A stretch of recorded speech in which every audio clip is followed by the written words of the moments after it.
Mardi 21 avril 2020. Chers amis téléspectateurs, bienvenue au rendez-vous de la revue de presse. Bonne nouvelle dans le cadre de la lutte contre le coronavirus au Bénin. Toutes les communautés à risque bientôt dépistées. C'est le quotidien Pluriel qui en donne la quintessence ce matin dans sa parution. Mon confrère détaille qu'il s'agira notamment de dépister le personnel médical et paramédical, le personnel des forces de sécurité et de défense, la communauté pénitentiaire et autres. Le dépistage sera ensuite généralisé à toute l'étendue du territoire national, à toute personne munie d'une prescription médicale sur les 3 prochaines semaines afin de mieux apprécier la situation et au besoin démarrer les activités non essentielles d'ici mi-mai, poursuit le journal. Autre bonne nouvelle, la chloroquine disponible sur prescription médicale informe ce matin le matinal. Subventionnée, la plaquette sera vendue à 500 francs à la pharmacie, ajoute le Canard. Matin Libre confirme l'information mais précise que c'est uniquement sur ordonnance,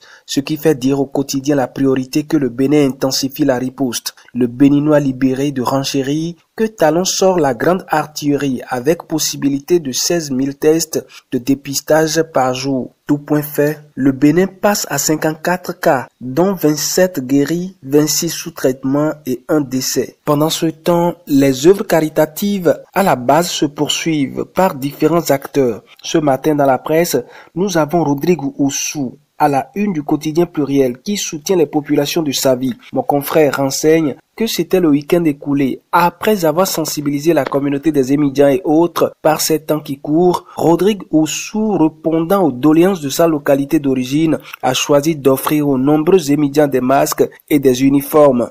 Faisant d'une pierre deux coups, il a profité pour bien sensibiliser les siens sur le port de masque et les comportements barrières à avoir pour lutter efficacement contre le Covid-19.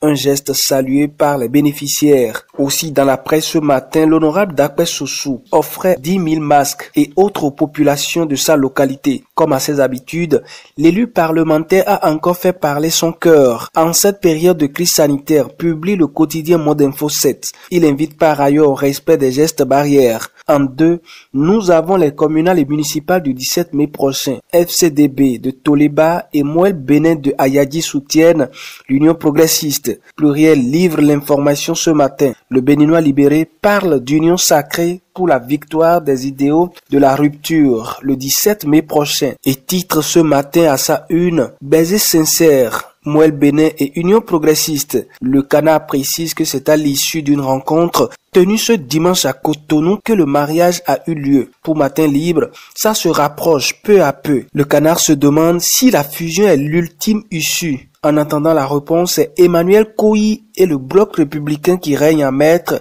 à Godomé selon le Soleil Bénin Info paru ce jour. Le même Canard présente Zachary Zoumfa de l'Union progressiste qui reçoit le soutien des sages, femmes et jeunes dans le 2e arrondissement de Cotonou. Finissons ce matin avec le vote de la loi portant création, mission, fonctionnement et attribution du HPC. Le Bénin crée le Haut Commissariat à la prévention de la corruption, nous informe le matinal ce jour. Le Canard détaille que la loi a été votée ce lundi à l'unanimité des députés. Ainsi prend fin la revue de ce jour. Au revoir et à demain.